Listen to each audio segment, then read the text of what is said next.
Bueno, es una larga historia.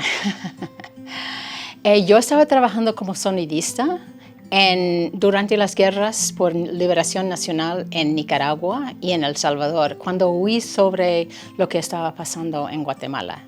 Y fue por eso que vino, para tratar de averiguar, principalmente para tratar de investigar la historia de mi país en la historia de Guatemala. O sea que, ¿por qué mi país? ¿Por qué la CIA decidió derrocar el gobierno democráticamente elegido por el pueblo de Guatemala, Jacobo Arbenz? ¿Por qué? ¿Y por qué decidió dejar un legado de dictaduras militares brutales? ¿Por qué? Entonces, eso fue los orígenes o el origen de cuando las montañas tiemblan.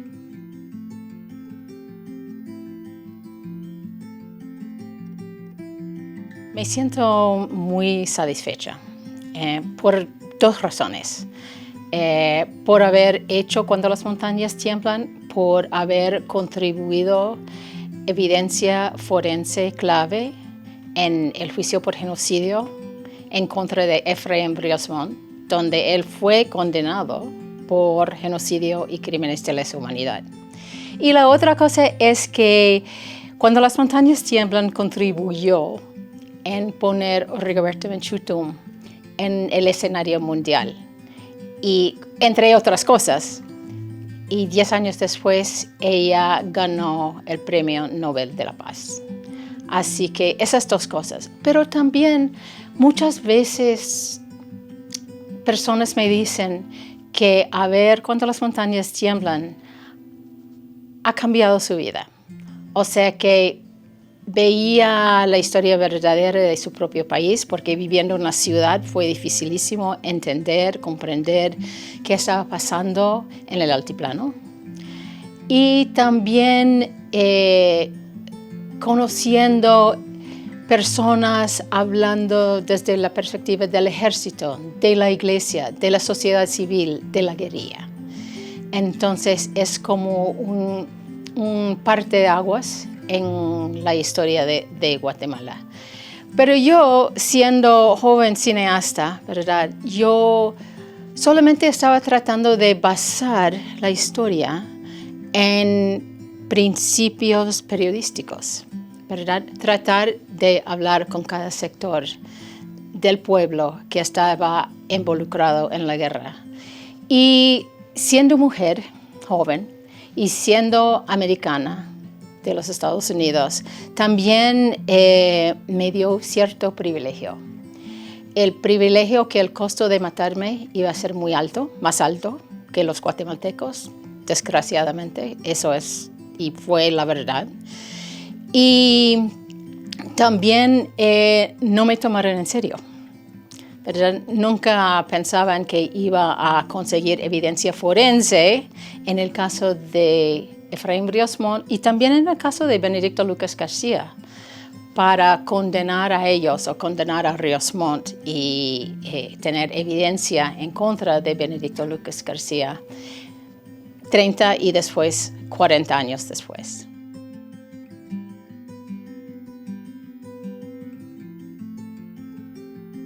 Bueno, habían periodistas, habían mujeres valientes tratando de cubrir y tratando de contar la historia de lo que estaba pasando aquí en Guatemala. Y muchos fueron desaparecidas o censuradas o ignoradas, ¿verdad?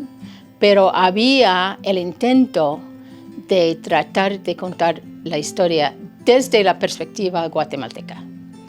Pero fue mucho más difícil para ellos, peligrosísimo y difícil.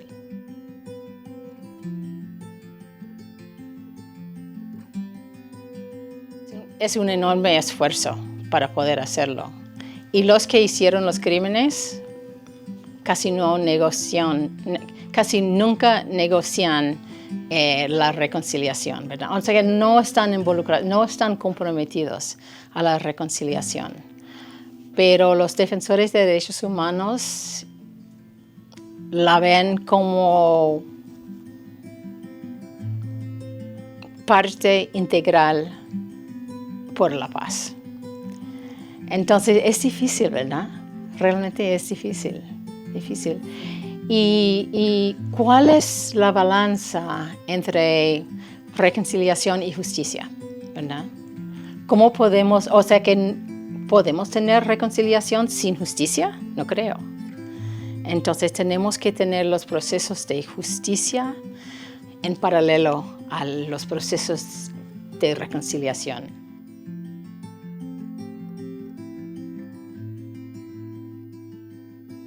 Yo creo que la búsqueda por la justicia es justicia. Entonces, todos los procesos de reconciliación, de búsqueda de evidencia, de recopilación de testimonios, ¿verdad? de formar organizaciones alrededor del tema de justicia, eso también es justicia. Entonces, yo creo que ha habido justicia en Guatemala, pero se necesita mucho más.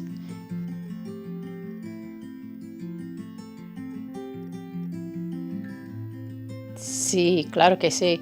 Además, hay una memoria histórica muy rica en Guatemala. Y no estoy solamente hablando sobre la guerra, pero años y siglos atrás también. O sea, es una cultura única y hay mucho que explorar. Porque realmente ustedes que están involucrados en memoria histórica son historiadores. Y siempre necesitamos historiadores para renovar y mirar de nuevo al pasado. Entonces, es muy, pero muy importante y interesante también. El trabajo es muy interesante. Ahora, solo quiero decir una cosa más, que Rigoberta Menchú realmente me enseñó cómo trabajar colaborativamente en cine documental, cómo difundirlo en grupo y también cómo trabajar con equipos de cine, compartiendo su manera de vivir y de trabajar colectivamente. Entonces, eso ha tenido una gran influencia en cada documental que hemos hecho, porque con cada documental tenemos una campaña de impacto después. O sea que no es suficiente hacer el documental, sino que utilizar el documental para tratar de efectuar el cambio social.